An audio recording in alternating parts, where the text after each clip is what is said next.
အောင်အိမ်မနေရတယ်ပြင်းနေရတယ်ကျင်းချင်းစကွင်းမှာပွင့်လင့်ထားတယ် TikTok ပေါ်မှာရေပန်းစားနေတဲ့ UR Style ဆိုတဲ့ဆိုင်လေးကနေပြီးတော့ blind bag လေးအပြည့်ပြည့်သွားဖောက်ရင်းနဲ့ဂေးအနေငယ်ထားခဲ့ပါတယ် Hello flow မိုင်မူကနေပြီးတော့ကြိုဆိုလိုက်ပါတယ်ရေကုန်စိတ်လို့ရှားဝယ်ကောင်းကြီးဘတ်ချက်လည်းစိတ်ဖြစ်ခြင်းနဲ့အထဲလက်လာလေးတွေကိုလည်းဝတ်ချင်နဲ့ကိုယ်ဆိုင်နဲ့လည်းမတော်မလုံးဝစိတ်ပူစရာမလို small medium ဆိုပြီးတော့နှစ်ဆိုင်လည်းထုတ်ပေးထားတယ်မူရုပ်ကြီးကိုလည်းကြည့်ပါဦးဝေခဲမရမြေပဲမှဆိုရဲရုပ်ကြီးတိုင်းဖြီးညာပဲတနန်းခုကတော့မူးနဲ့တူတူဆိုင်ရမမပါအုံနောက်6ခံပြီးရွေးခိုင်းထားတဲ့ blind bag လေးကိုဖောက်ရအောင်မှာဖြစ်ပါတယ်အခုအင်ကြီးလေးတွေက6ထည်ရှိရတဲ့ကနေပြီးတော့မူးကနောက်ဆုံးကတစ်ထည်လေးနဲ့အပေါ်ဆုံးကတစ်ထည်နှစ်ထည်ကိုလိုချင်ခဲ့ပါတယ်တခြားထည်လေးရလှပြီမဲ့မူးနဲ့မလိုက်မှာဆိုလို့မလိုချင်ခဲ့ပါဘူးအဲ့တော့ဘာလေးဖြစ်မလဲဆိုတာကိုရေခုံစိတ်လို့ရှားဝယ်နဲ့ဆိုင်ရမမကိုကိုကစားဗီဒီယိုရိုက်နေနဲ့မနေနိုင်တော့ကိုကဘာလေးလေးတွေမေးလိုက်တဲ့ချိန်မှာလုံးဝမူးရုပ်လေးကိုကြည့်ပါအရန်နေပျော်နေခဲ့တာ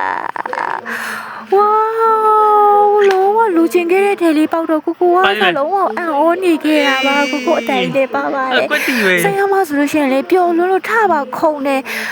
တကယ်အရန်ကိုခရက်တွေထားခဲ့ပြီးတော့မှလေအကုန်လုံးရှိသမျှလူအကုန်လုံးပျော်သွားတဲ့နေ့လေးဖြစ်ခဲ့ရပါတယ်ရှင်အဲ့တော့ဒီမှာပါအသားလေးကလည်းကောင်းတယ်ပြီးတော့ US style နဲ့မှတခုအဆင်ပြေခဲ့တာဗာလဲဆိုတော့ဆိုင်ရဝင်နေမစိတ်ရှည်ပြီးတော့မှတေးချာလေးဒါလေးဖြစ်နိုင်ပါတယ်ဖြစ်နိုင်ပါညီမလေးရဲ့ဒါလေးပါဒါပေမဲ့လည်းသူလည်းအမမခံရပါဘူးဆိုရပြောနေတယ်မ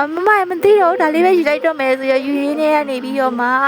ပေါက်ခဲ့တဲ့ထေးလေးဖြစ်တော့အရန်ကိုပျော်ခဲ့ပါတယ်ဈေးနှုန်းမှန်ကန်ပြီး service ကောင်းတာလို့ချင်ရင် grade A လေးရစီမယ်အထည်လက်လာလေးဝတ်ချင်တယ်ဆိုလို့ရှိရင် UR style နဲ့ဆိုင်လေးကိုလှက်ခဲ့ဖို့အတွက်ကိုဖိတ်ခေါ်လိုက်ပါရဲ့ရှင်